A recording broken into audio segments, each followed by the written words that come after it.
Hi, welcome back. I'm here with Tom Dunlay today, and I want to actually tell a little bit about my background and history with Gammell. This question today is going to be about Gammell, the Hound of Heaven, and the process for making it that Kofi asked us. But I want to just say that I was an Art Students League student, and I was so incredibly frustrated. I went down to the library, the cellar of the library, and it was a library. It was like a catacomb. It was a dinky little place, but it had catalogs from the Art Students League. And I started turning the pages, and there were these great 19th century drawings in there. And I was so irritated after a year and a half of construction drawing upstairs. So I took the catalog upstairs in my typically very respectful way, and I walked to the register. Don't laugh like that. You're giving away all my secrets. No, but I walked up to the register, and I said, "So where are they teaching this?" Great question. And she said, "Oh, that's everywhere. Everybody does that." And of course, I knew it wasn't true, but the other level of frustration, because I saw what I was supposed to be learning, and I saw that it had been there. And so then what happened was because I was speaking. Not that many years before. No, that's exactly right. And it was like definitive, like right across the country, they like erased the history. You know that. Was this 72, 73? Yes, 73. Yeah. 73. And so I started actually making some serious noises about the era we're in. So somebody said to me, "Well, you gotta read The Twilight of Painting." I said, "The what?" And so this guy had a chance. He was a guy from Boston. He had a chance to study with Gammell. And he said I was just too young. He was 14 or 15. And he just felt totally intimidated. Mm-hmm. But so he wound up being an art director for Reader's Digest or something. Made himself Do you remember who that small was? Fortune. Yeah. It wasn't anybody you knew though. Oh, okay. Yeah. But I mean, I say that I have to think for a bit about his name, and it'll come back to me probably while speaking to you. But I'm not trying to hide his name. Sure. He was a sweet guy, wonderful guy. I've never met anybody any nicer at the Art Students League. He ended up teaching there a little bit. Anyway, but so he said, "You read this book," and I read this book, and I felt like, yeah, that's it. And I was so annoyed. I started talking louder, and this is all cafeteria chat, at lunchtime, and holding forth, as I do so frequently. That's why I do these shows, I guess. And one of your friends, Tom. A guy from Provincetown. You remember the guy that you had with he said, I'm going to have dinner with some of these guys are Gammell students tonight. You want to come? And I thought, Gammell wrote this book in 1947. Oh, that's He's right. dead. Now it completely comes back. Do you remember his name? That's right. You remember his name? Even was it Ken or something? I can't remember his name. Yeah. I think it was Ken. Yeah, right. And I've forgotten it too. But what a nice guy and the sweetest guy. So I said, "Are you kidding?" Because I certainly thought Gammell was dead. Right. I was. That's right. He wrote that book before I was born. I mean, we would go to New York once a month to the opera. You were down to the National Arts Club and something. I think you were camping there and going to the opera. Right. If I remember right. That was probably. But you had to have dinner. Right. And you had called your friend who you met in Provincetown, probably in Henchy, messing around with Henchy or something or other. That's right. I remember that. Okay. So we went down there, and the next day I brought you up to the Art Students League. And you came to see what we were doing there. You had never been there, either one of you, I guess. Right. And so I showed you that, and you showed me The Line of Shadow, and you mentioned Da Vinci. And I'm thinking to myself, I've been here for now 2 years, and nobody's mentioned the name of an artist actually saying something of value. Interesting. Yeah. And I thought, you mean there's a verbal science here, actually. This is the first inkling that there's actually a science. Mm-hmm. And that was staggering to me. And I knew I had to get out of there, but I had no hope. And then you guys eventually got back and forth between you and I, and between you and David Lowry. We invited you up. You invited me up, yeah. I went to see Gammell. I was too old, as everybody is, whoever gets there that isn't 14 or something. That's right. And but I just wanted to, like in a public way, thank you. And because you guys also worked at, particularly David, really worked at like real friends at getting me, enabling me to be part of that studio. Right. You needed another person at that time. Right. And then and so I just want to thank you. It's huge. And thank you very much to this day. Well, it certainly changed the course of American art, and what you've done teaching, over the past 40 years has been extraordinary. Mr. Gammell would be terribly proud, to see someone, the way you've carried the torch. Yeah, it's a little different torch from Gammell's, admittedly, and I do have my conversations about how Gammell and I aren't on the same precise. But the underlying depth of this thing is the same. As we were Thanks saying earlier, it's the way Mr. Gammell described, the School of Boston painting, a group of like-minded painters. Yeah. So there are differences within the school. Yeah. But essentially the overall general aims are towards good painting. Well, yeah, and actually towards truth, beauty, and even the whole idea of elevation, the mind, and all that sort of stuff. The modern era has gone to the dark side, and where's the elevation? Well, it's like one of your previous videos a few weeks ago. You hit on a terribly important point, describing how much of the teaching today is going towards illustration, as opposed to teaching how to see nature truthfully. Yeah. Well, and I'd like to say blame Gammell for that in a way, because everything he wanted to do was to express something, like in the story direction. Right. And there's nothing wrong with that. But his predisposition, he was a decorator, a mural decorator. That's what he wanted to be. Yeah, well. So, that was his calling. And tragically, the market for that type of work died in the mid 20th century. I always kid around because you go into the museum with a docent or something, and the whole question is, what do you think this is about? Right. Well, how about we just look at it and say, what is this? What do we got here? Is it beauty? Do you see anything? No. What's this about? Well, it's about Grandma Moses and her 3 little puppies and how that one puppy was lame. Did you know that story? It's like, why? Hello? Is there anything pictorial going on here? Is there any? So I talk, and I think the Boston School can never be, and rather, as it were, overrated, because they actually focused on beauty, to the eye. The beauty of nature. Yeah. The appearance of nature, the way it appears. Truthfully. The beauty, they draw forth. Mm-hmm. They find, they see the beauty, exactly. and they just draw it forth. Yeah. So, exactly. Yeah. Let's talk about his questions, Tom. Thank you for being here. But the reason I brought Tom, secondly, though, is he was with Gammell before me. He saw some work in progress that I'd never seen. I saw some things in progress. I'm going to show you those. But Kofi asked this question. It's got 4 parts to it, and I'm just going to talk about. Let's put them up now and just have a look at them with me. You can see that he wants us to talk about Gammell's Hound of Heaven series and the process for it, and that's where we're going to spend most of our time. But there are 3 other questions here, and I'm going to read them now, and then we can talk about them. Okay. We'll keep this here for you and I, but we can talk about these points. Okay. And then, by the way, I need people to know that this is going to be 2 segments. You already probably may know it, but this is part 1, and we're going to try to do 2 45-minute segments, just so you know. I hope it's not overdone, and I hope you don't all desert the town because it's not a demonstration. But anyway, so the first part, I'm assuming parts of. So the process of Gammell's paintings, Kofi asked, I'm assuming parts of it were done from imagination, and if so, what parts and how? Would he have referenced models, or would he have constructed figures from imagination, like other American illustrators of his generation? And that'd be Riley method and those things. If construction was involved, how did that fit into the Boston School rhetoric of working from the visual impression, if there was no impression to be observed in the first place? So that's a fascinating little question, isn't it, Tom? It is fascinating, and I think the key word here is, there are actually 2 key words, imagination and imaginative painting. Yes. And many people think that imaginative painting is something that the painter does and he makes it up completely. But the way Mr. Gammell practiced it was that everything is nature-based. Right. The only true imaginative part that's done from imagination is maybe that initial sketch on a napkin, a piece of paper, a small pad, where he comes up with the initial concept, based on the theme, whether it's an allegory, a biblical theme or a psychological theme. Yeah. That's the imaginative part. Right. But everything from that point on is not necessarily, none of it's done from imagination. It's done from creating that theme, that image through the use of models, architectural pieces like we have behind us here. Which is Gammell's with the temple that he actually would have worked from. So everything does become nature-based to serve the purpose of developing a composition that can help project that theme of the picture. Yeah. I mean, it's not a photograph where they sat down and everything was just there for him and he copied it. What people confuse too, Tom, and I think that's why the very last part of this, he's talking about the rhetoric of, Impressionism is different from imaginative painting. Imaginative painting is a storytelling picture that's entirely made up from your mind. Right.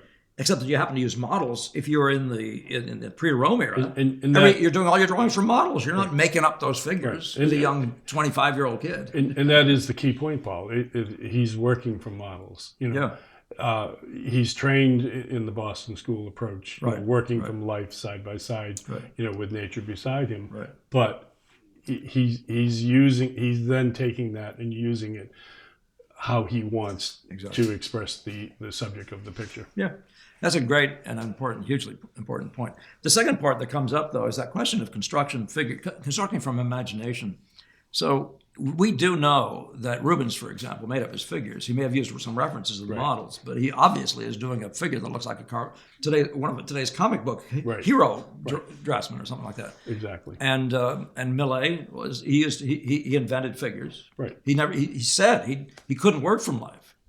And he would actually literally, if he wanted to get the dress right he would look at his wife and memorize, and then go do the work. So that's imaginative. Yeah. That's a working with your imagination, but it's actually memory. Right. And people confuse that also. And in the case of Millet, the landscape plays such an important, aspect in his pictures.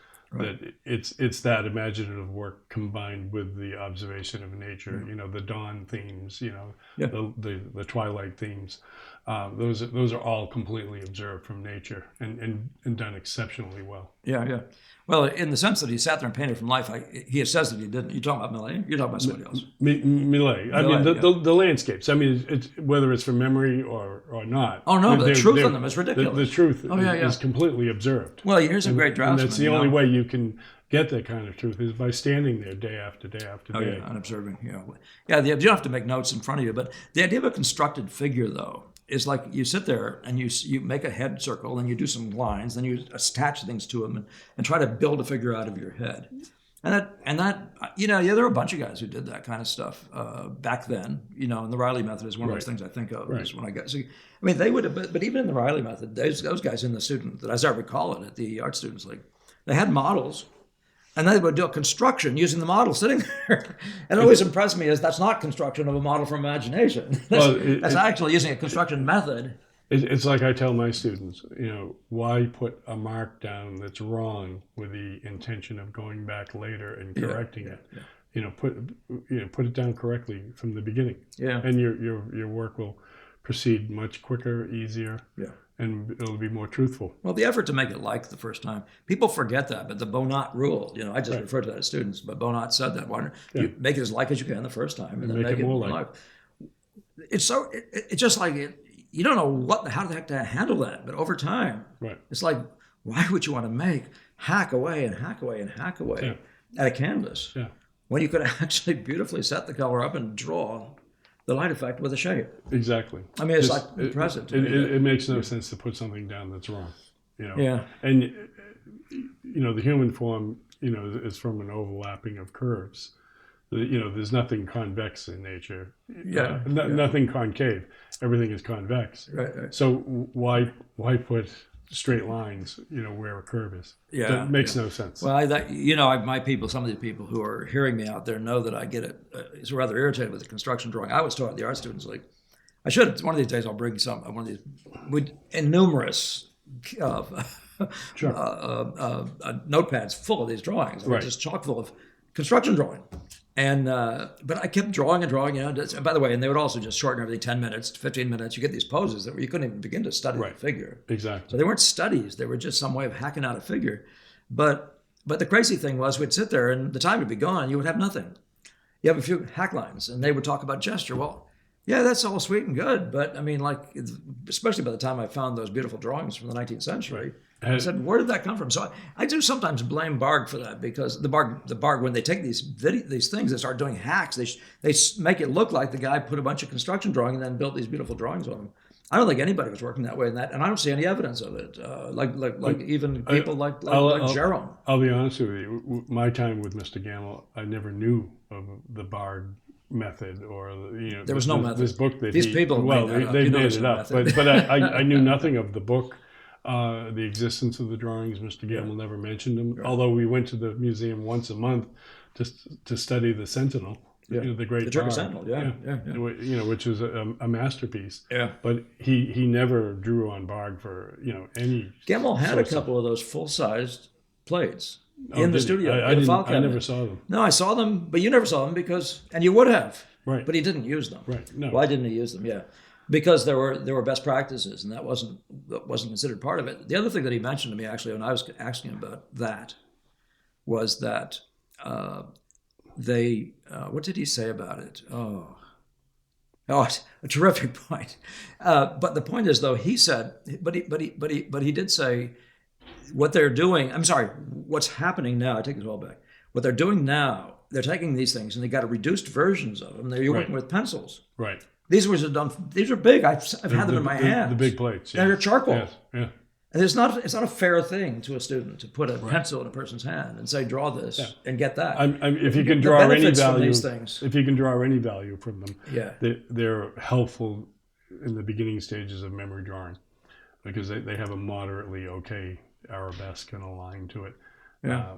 For training your memory. But copying anything that's like a finished drawing so you can actually see what it would look like when you got to the end isn't a bad thing to have. To modeled with the charcoal, it's all fine. But modeling with charcoal, modeling with pencil, they are different animals. Exactly. And spending an inordinate amount of time copying these things that's mind-blowing. is of no value at all. At all. Yeah. It's fascinating because some of those people doing it say they're coming from the Gammell background, and that isn't just clear. Yeah. No, I think somewhere along the line, and I think it comes out of the Lack Atelier, when he gave up actual teaching and working on his students' drawings, whoever was put in charge started this whole movement towards Barg. Is there evidence of that? Have you seen evidence? I did talk with Charles Cecil about it. Oh. And this overemphasis on highly rendered cast drawings, spending an inordinate amount of time on it, months and months and months. And that's why we have the dilemma we do today with cast drawing and this, creating these, drawings that are too much time is spent on them. The learning ceases after the first couple of days. The purpose of cast drawing is to learn to see shapes quickly and accurately and truthfully, so that when you're faced with a live model, you can deal with it and make something out of it. Yeah, Gammell would not let you go more than 3 weeks on a cast drawing, for example. I mean, in some cases, it wouldn't let you go more than 4 sessions, 4 or 5 sessions. Yeah, no, he knew when to push you out of the drawing. Right. Exactly. Sometimes we found it irritating, given that we wanted to pursue the. Just when you're beginning to understand it. Do you remember? I don't know if he ever said it to you, but he said it to point to me at that point in the drawing. He said, "Your granny can finish this. Yeah, you don't need to be doing this." Exactly. And I remember when I was a student in high school, there were kids that were doing things I knew had no ability of any kind, and yet they came with these beautifully noodled drawings. Well, it turns out they just hadn't photographs, and they copied photographs side by side. Exactly. And none of them became painters. It's an interesting world. But in my experience, I've found that when you do stop, a student at that point when maybe they could carry it and make a great drawing, if you have them start another one, that next drawing is so much better. Well, that's what I found. I just worked faster because I wanted to get to that point. Right. Before Gammell cut me off again. So, 7 or 8 starts, 4 or 5 sessions is 1,000 times more valuable than pushing something for a month. Well, and everybody that talks to me, listens to me here, knows that the start is everything in the Boston School way of thinking. Exactly. But that point, though, this idea of the rhetoric of working from the visual impression. So Gammell in these we're going to show you pictures, but Gammell's working. He sets up models. Every single thing he did, like this thing here, he sets up models and paints from them as if he were an impressionist. I mean, he's painting literally the look of nature. Right. In fact, I sort of fault him for that because when you're looking at people, and I guess let me not go too far, but when you're looking at people like Ang and those guys, there's a level of idealization of figures and all that sort of stuff. Gammell never acquired that. Right. And you could argue, and he might have argued, that partially that was the detriment of the impressionist see nature, copy nature model when you're doing imaginative work. Mm-hmm. But the point, though, is when you're talking about this isn't rhetoric when you're an impressionist. Mm-hmm. It's the look of nature. It's searching out the magic through truth, right? You're searching out beauty through truth and truth through beauty. Exactly. And I think he's the first one, to admit, that he was no Jerome and he was no Ang. Oh, he was honest about himself. Yeah. He was an earnest workman. He had great vision of what he wanted to express, but he felt terribly handicapped also. So we're going to look at some pictures here, and then Tom has brought in a bunch of other drawings and things that he owns. And I have a painting that I did under Gammell, an imaginative work. I'll show you, and we're going to have to show you sort of right here. So let me let me go to some of these images, and then and I just want to get away from the computer, Sure. Tom, and we can just talk about pictures. Okay. And we're going to do that, by the way, in the second video. So Okay. we'll go through this. We have enough time. All right. So let's just take a look, Tom, at these shots. Now, the whole background we were just talking about comes out of here. In the first place, we know that Leighton was one of his models, Gammell's models. Right. It's like that is a good way to approach picture making. Admired him enormously. Yeah, and Leighton was a terrific draftsman. He had this unbelievable sense of form. I sometimes sort of cut down Bouguereau because his form is not as big. He's good at the skin. Right. And actually, Leighton studied skin. He actually talked to Bouguereau and asked him how he's getting skin like that. And you could see a shift in his way of managing skin after that. Mm-hmm. But Leighton, but Bouguereau never got the grandness of form. And this guy's great at it, Right. But anyway, so you can see on the right, and I'm going to show him, use my arrow. And Tom, after I do this a little bit, just break in and talk about this. But see, you can see this is the preliminary drawing, which you're going to see with Gammill eventually for this picture right here. Mm-hmm. And then the second person was Jerome. Why don't you talk about that? This is Paxton's background. Well, this is a painting by Jerome, yeah, and these are the paintings for that, the drawings for that. This is the preliminary drawing that shows how he approached it, all that stuff. So you haven't seen these before, so and I think Mr. Gammell comes, much more out of the Jerome world. Oh yeah, especially having been a pupil of Paxton, and just the logic of his method. And as we know, many of Jerome paintings, the setting, the location for them, in many cases never existed. So things were completely created, for the painting itself. Right. What's the painting in Baltimore, the Grand Staircase, that didn't exist when Jerome painted it? Yeah. What's the coronation of somebody? But it was it was completely recreated with his perspectivist. He had a personal perspectivist who would create all the architectural settings for him and set it up all correctly, so he would simply go in there and paint it. But Jerome's very much the same way. Even though some of these settings did not exist, he would create models. Much like Mr. Gammell. With the Grecian temple here, or the Roman temple. Everything to some degree is nature based. I mean, especially with Jerome. Especially the model is the drapery, the use of mannequins. Nothing is left to chance. And we go back to the word imagination. Nothing is made up. From his personal point of view of how he thinks it might have looked. There's always a reference to nature. Right. Yeah. They built dioramas and other things.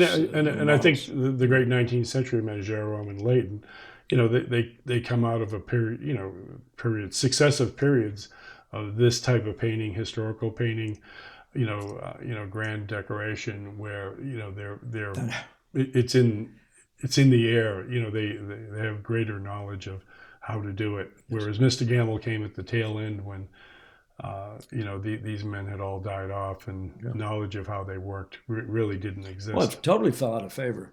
But so Gammell's trying to reconstruct it, and these are just his clear models. Yeah. Exactly. One of the things that's interesting is this one here looks like a literal copy. It's traced outline, and then literally because it's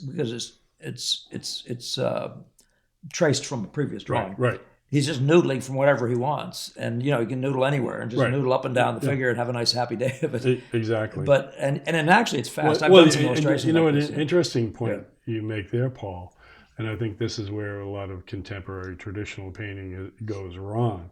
I think today you have people thinking they're working this way, and they're painting essentially left to right. Right. Yeah. Whereas in this case, a fully completed drawing was made ahead of time, right? And then, like you say, traced, and then he would start working on it. Yeah. Whereas today, people just go for, this kind of final effect and noodle it up without any real understanding of the whole. Right.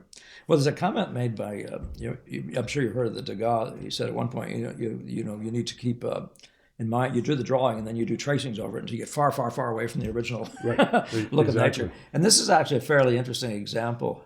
By the way, if you're inclined to, Tom, just put your finger up, just move the arrow. Okay. But this figure is so far removed from the simple truth. Exactly. He did not do photographic realism. Right. Later on, it gets more and more so. Right. And some people could argue that this is photograph, and Bouguereau really, except for a certain modest level of idealization, feel like photographs, unfortunately. But that's not me picking on anybody. I'm just walking away from that. But yes, shall we go on? Sure. What I wanted to get to, well, these are Gammell's, and we're going to come back to this, okay? These are Gammell's studies, drawings, and you have some of that stuff, but let's plan to come back to this at some point. This will make it difficult for my producer, but we'll do it. Actually, I wish I had a mirror for you to watch this. These are three marvelous pictures, which we're all in the studio when Paul and I were students together. So we actually saw them firsthand right after their completion. Yeah. And actually, this is the street, the Fenway. You're looking down the street from the Fenway studio, or across. This is the Mass Ave bridge over the Mass Pike and the railroad tracks. Is that Kendall Square? I forget which square that is. Kenmore Square. Yeah, right. Kenmore Square. Looking. And there's the Citgo sign, which I think still exists. It does. And so here's Gammell with this.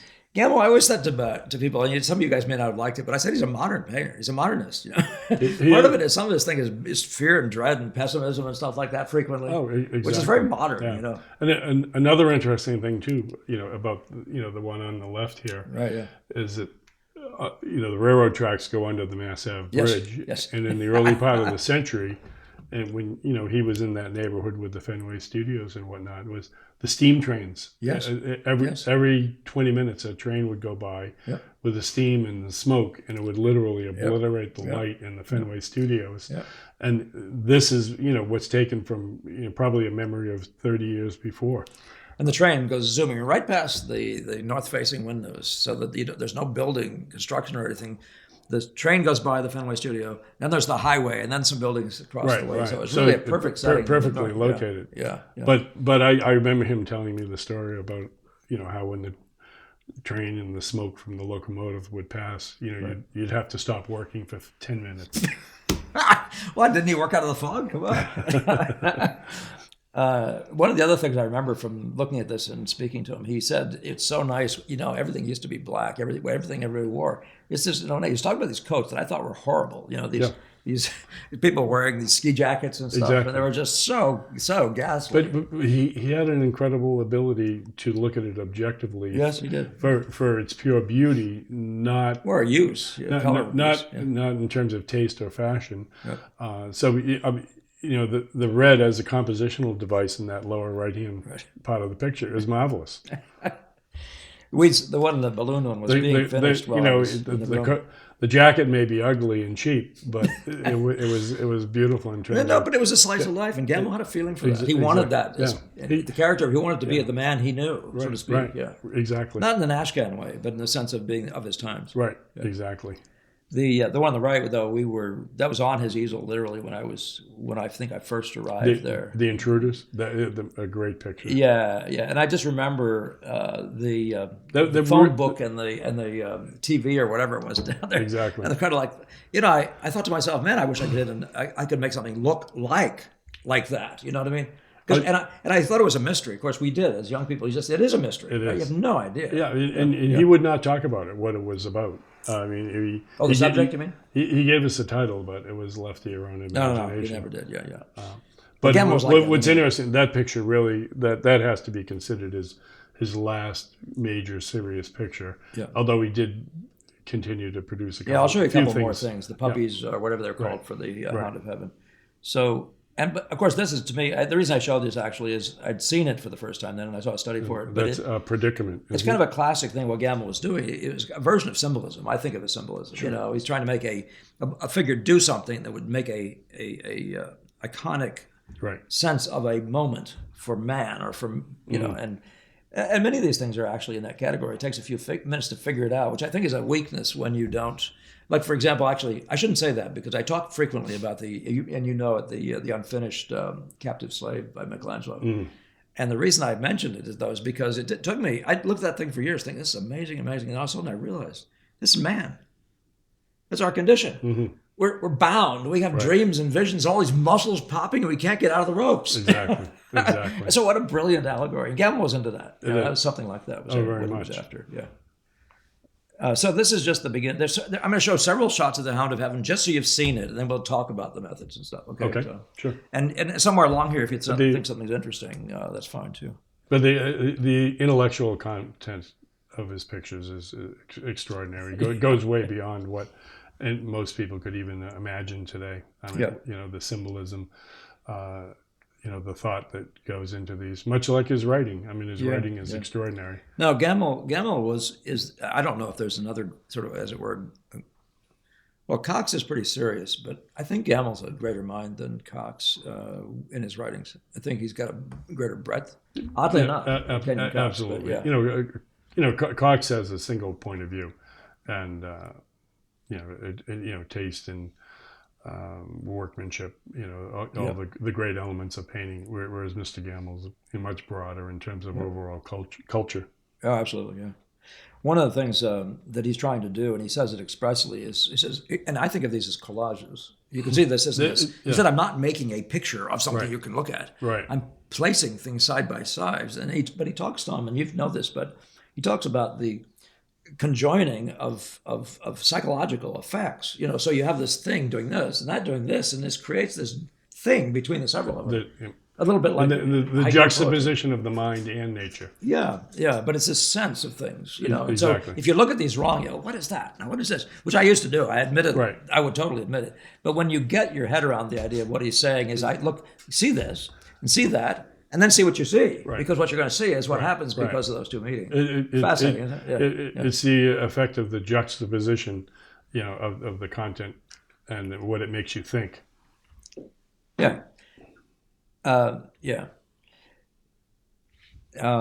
these are actually sort of in order. There's some missing, so I've lost them. But you can see what he's doing. I mean, the design of a long picture is almost inevitably a series of diagonals, like S curves, sort of this way, that way, this way, that way. The main line is is usually a back and forth. Every once in a while, it does a pyramid, but they don't seem to be work as well. This one really is one of my favorites. That's an amazing picture. The extraordinary aspect of the landscape, meaning the water, and how it transitions into the depths and above in the heavens. Oh yeah, it's very he's incorporating every aspect of the earth and.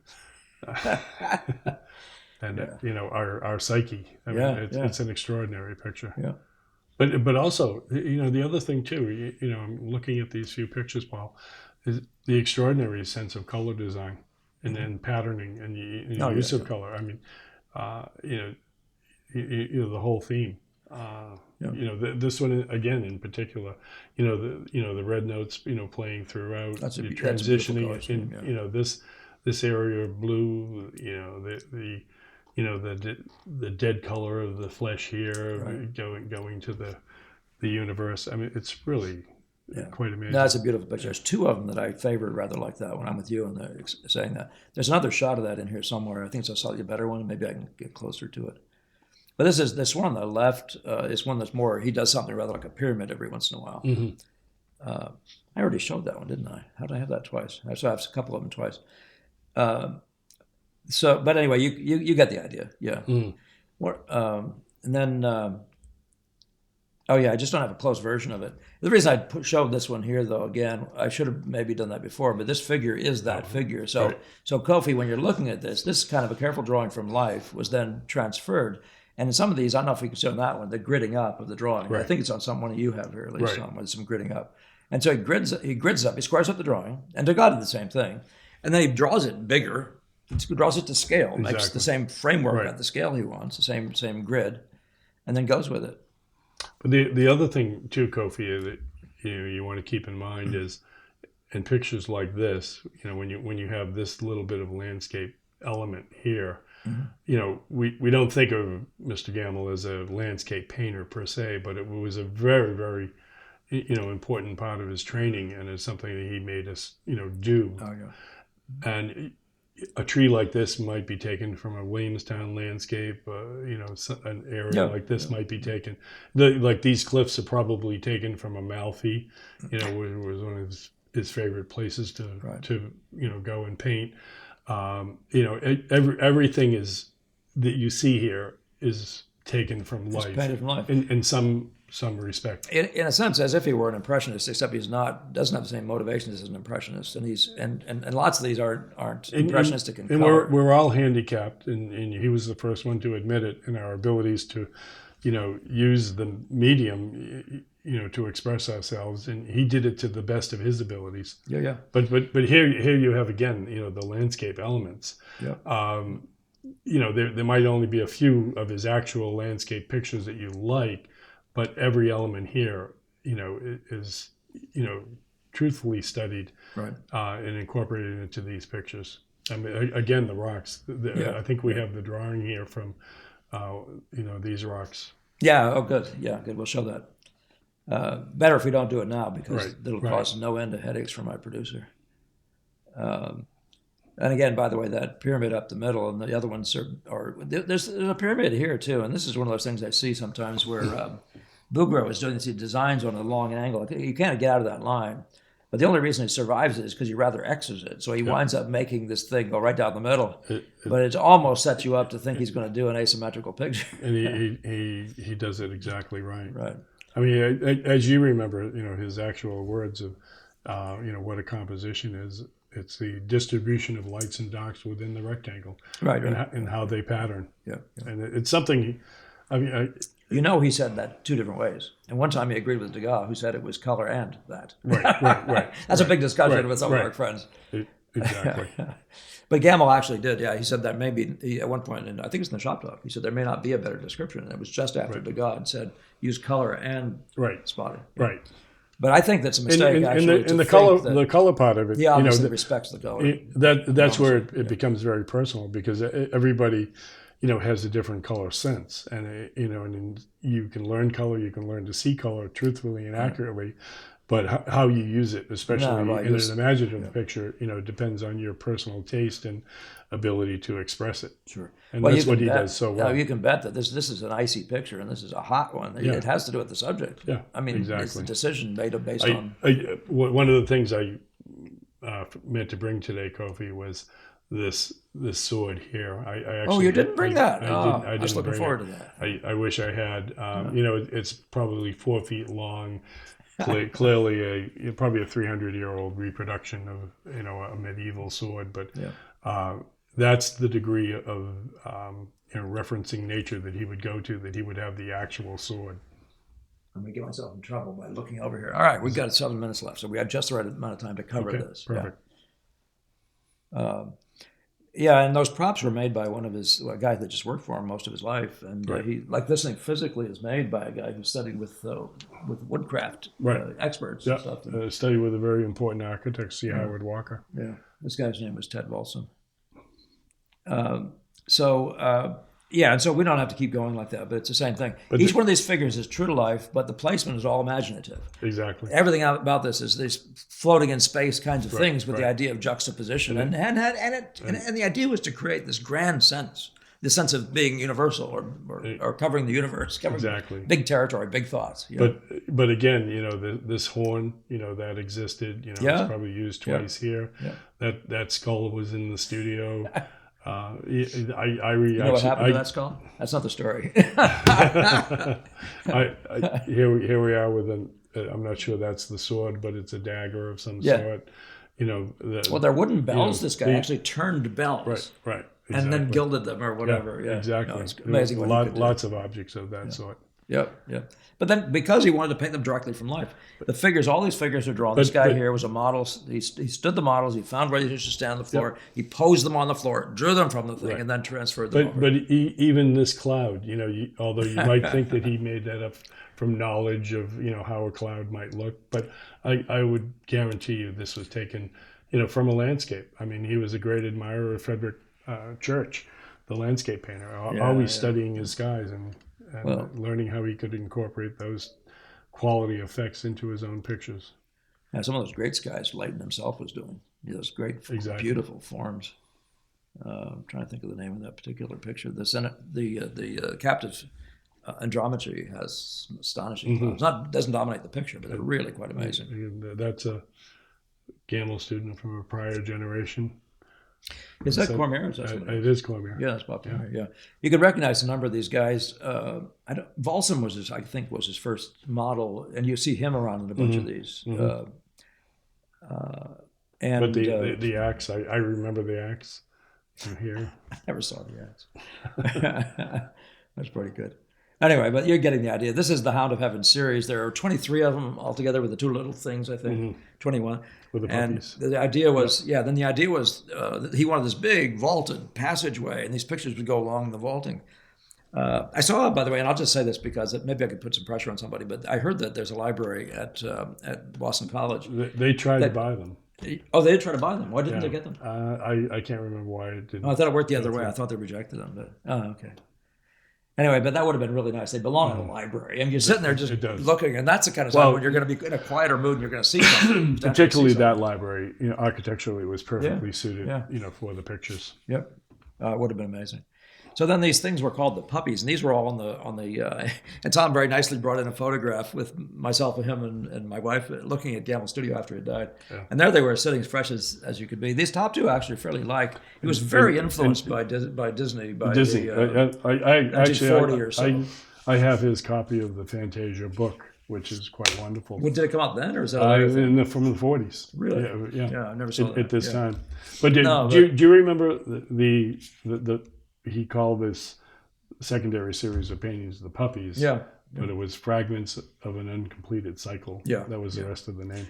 There's a bunch of little tiny vertical ones that I didn't include because I thought we'd just be losing time, which we frankly are. We're right at the end of this thing. So, Tom, I think we can stop on this one, unless there's something in general that you wanted to say about this phase. But, then we can pick up on it. Again, this particular picture here, although, there's no exact reference that, he could paint this background and scenery here, the landscape. It's taken from, observation of moonlight effects, the ocean, everything is nature based. Except that critter, which that's not nature. I've never seen one. But I suspect this. My dreams are. I honestly, these few pictures are the very, very last things he worked on. Yeah, I know. Probably around 1980. So. And they were some of the easiest ones for us to take. These big exotic things where you had to sit there and try to figure out what the heck they were about. I may be wrong, but this tiger actually comes from a National Geographic photograph. Well, everything in there is photograph stuff. And so this may be I shouldn't have put that up. I didn't want to mention it. Well, and this is one of those creatures that was being discovered on the depths of the Pacific Ocean in the 1970s. That's what the horror of that kind of creature existing. Gammell has this funny dark side. Yeah, he does. And it's always, he must have had his own, what do you call them, your demons, your nightmares? Well, and I think a lot of that came, with his nervous breakdown that he had. He must have had it before that. I'm thinking he had that, and I'm thinking boarding school myself. But it could, the horrors of figuring out kids. It could be that torture and intimidate. Anyway, about that one at the bottom there, what it brings across there is the unity of his concept. I mean, here it is: things that bite, things that poison, things bats, and it is. And I mean, but he's got this amusing way of just doing it again, and it's something possibly more effective in some ways than and I give the modern era just a tiny little bit of credit. The collage is enormously effective frequently. The ability to combine things. But Gammell didn't invent the collage idea, though, actually. But he didn't mind using whatever was useful. And he did it extremely effectively. Yeah. I mean, the color coordination. That's a beautiful color scheme. Both of them. It works. I mean, and it's all instinctive. It's his own intuitive sense of color. Yeah. But in this one, it's really, even though it's a horrid subject, the color, scheme is extremely handsome. Degas would have been happy with them. And both the top two. And even the jester. Yeah, no. There's a sound. You can see where Bob Hunter comes from. I often extol Hunter because he's of that era, and talking about Lack and those guys. Nobody around him was anywhere near the level of colorist that Bob Hunter was. The guy was just flat. He just outclassed it. Well, it was interesting. I remember I remember Mr. Gammell saying one time about Bob's work. He said, when all is said and done and we're all gone, Bob may actually be the one that is remembered most for his beautiful composition and color arrangement. Well, Tom, thank you very much. Yeah. This is part one. Great We're fun, gonna Paul. we're gonna go on probably right where we're sitting, and we're going to do part two for you all for next week. And this time we're going to show you drawings like literally in person, and I'm not going to go back to the screen. I think. Okay. I don't think we need to, do we? No. There's a possibility I should. Let me do this one thing. I'll say that, but then let's go back. I'll go back for the next. I'll have you ready for this, or have it ready for you. Is the word? Is the question again? We'll just do that. Especially the top portion where he wants to know about the methods related to the Hound of Heaven series. Okay, so don't forget to subscribe, share, and like, and all those things. And I like that whoever you are out there that likes to put your thumb down every time, keep your thumb on the thing. You just keep watching. Oh, that's the key thing, right? Because one day. Anyway, Tom, thank you very much. My pleasure, Paul. Yeah, Excellent. All right.